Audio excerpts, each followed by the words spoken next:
ایک شخص کسی عورت پہ عاشق ہو گیا، پھر جادوگر کے پاس گیا کہ مجھے کوئی عمل کر کے دے، یہ میرے قابو میں آ جائے۔ اس نے کہا جاؤ پہلے 40 دن اللہ کی نافرمانی کرو، کوئی کام نیکی کا مت کرو، حتیٰ کہ تیرا دل سیاہ ہو جائے، پھر میرا جادو اثر کرے گا۔ کرتا رہا، پھر 40 دن کے بعد اس نے آ کر کہا میں نے کر دیا۔ اس نے عمل کیا، اثر نہیں ہوا۔ وہ کہنے لگا مجھے نہ تو خدا ہے ملا نہ وصال صنم، میریاں تے دودھاں گلاں کیاں، اے تو میرے نال کی کیتا ہے؟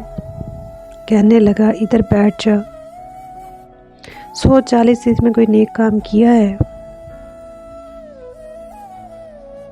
کہنے لگا کوئی نہیں کیا۔ کہا میں نہیں مانتا، یہ ہو ہی نہیں سکتا۔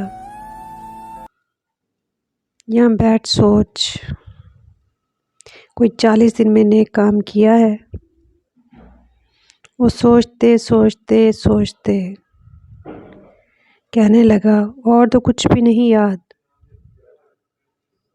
جا رہا تھا، راستے میں پتھر پڑا تھا، میں نے ایک طرف کر دیا، کسی کو ٹھوکر نہ لگے۔ تو جادوگر کی ہائے نکل گئی، کیا لعنت ہے تجھ پر کہ تو ایسے کریم رب کا نافرمان ہونا چاہتا ہے جس نے ایک چھوٹی سی نیکی پر تیرے ایمان کو سلامت رکھا ہے۔ میرا جادو چلتا ہی اسی وقت ہے جب ایمان رخصت ہو جائے۔ تو توبہ کر، اور میں کلمہ پڑھتا ہوں۔